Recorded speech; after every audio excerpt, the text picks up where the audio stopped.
Generational competition, because I see a lot of older women who should be schooling the younger women, but they're in competition with the younger women. And that's a big problem because information, examples, guidance that's supposed to be provided is not being provided Nope. because you're going back and You forth.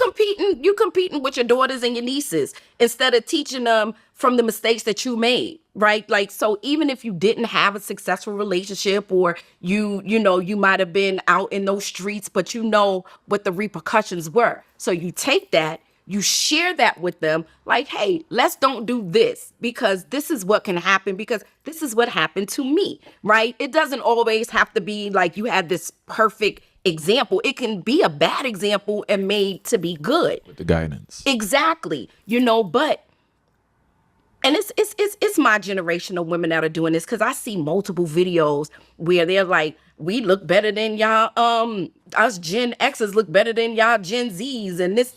Like, no, we don't. Stop it. You look good for your age because you took care of yourself. But ain't no way in the world your little 50-something-year-old self with no surgery, I don't care how much you go to the gym, is going to stand butt naked next to a nice, firm, plump, little 20-something-year-old. Stop it. Let's don't do that. You know what I'm saying? But so now these girls feel like they got to be in competition with mommy and auntie. Right? So, of course, if I got to be in competition with women who should be guiding me, what are the women my age, like, what that look like? So now I'm going to be in competition across the board. Why is that mother-daughter relationship so rough? Because a lot of mothers are jealous of their daughters. A lot of mothers are super jealous of their daughters because especially, and I'm gonna keep saying my generation, because we the aunties, the uncles, and the mamas and daddies right now, right? Growing up in the 90s, some of us had it good, some of us didn't, right?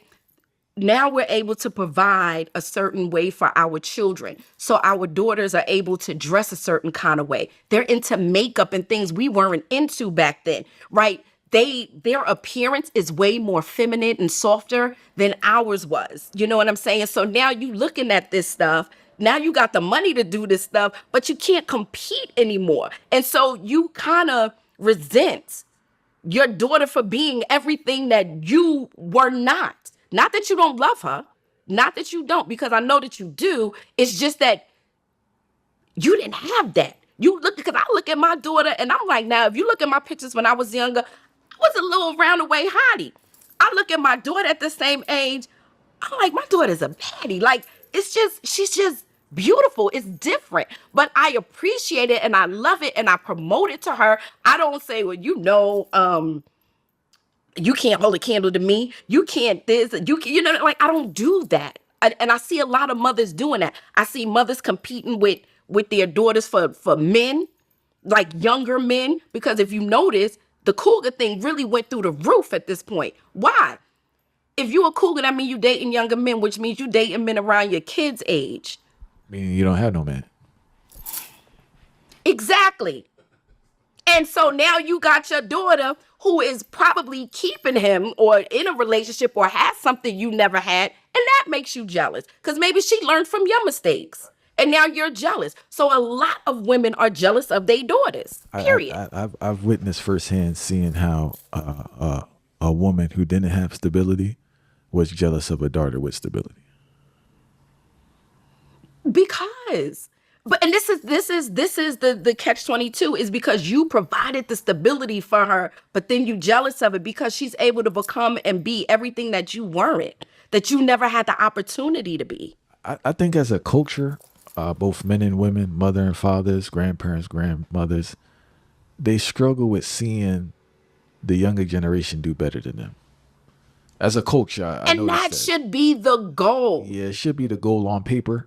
But in regards to the practice, I think people really struggle with seeing their kids do better than them. Because you also got to remember, we are a damaged people, right? So I don't want to just say that it's because of their dad wasn't there or they didn't have the example. It's deeper than that. Cultural healing. Yes. People try to act like slavery didn't exist and that didn't have an impact. It did have an impact. We carry those genes to this day.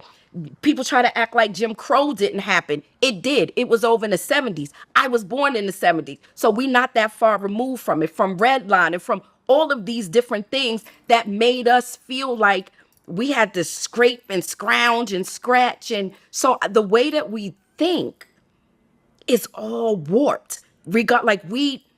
Some of us, not all of us, but some of us can't see where we're going wrong, right? Like for instance, with our daughters, we can't see that we should be teaching them how to cook for their husbands instead of saying, watch me take your little boyfriend from you because I know how to cook. I've seen this.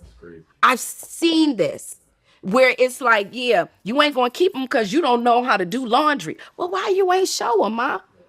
And or when the boyfriend is at the house and the mother make the plate and give it to him, you better get you a woman that know how to do this. Those little innuendos is because she didn't have the opportunity or the freedom when she was younger to be a certain kind of way, and then she provided it to her daughter and she resents her for it. It's an oxymoron, and I hope I'm being clear in what I'm saying, and you understand where I'm trying to go with that. It's like, you can't give her sugar and then get mad that she don't have shit, right?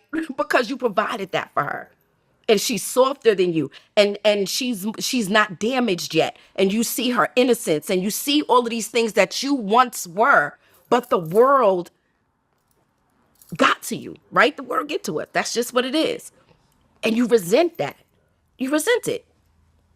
What advice would you give to mothers out there who struggle with jealousy and the resentment of their daughter? Like we said earlier on, get fixed. Like, do the work.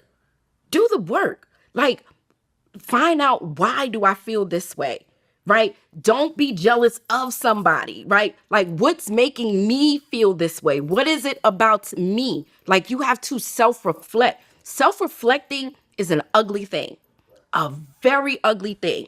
Oh my gosh.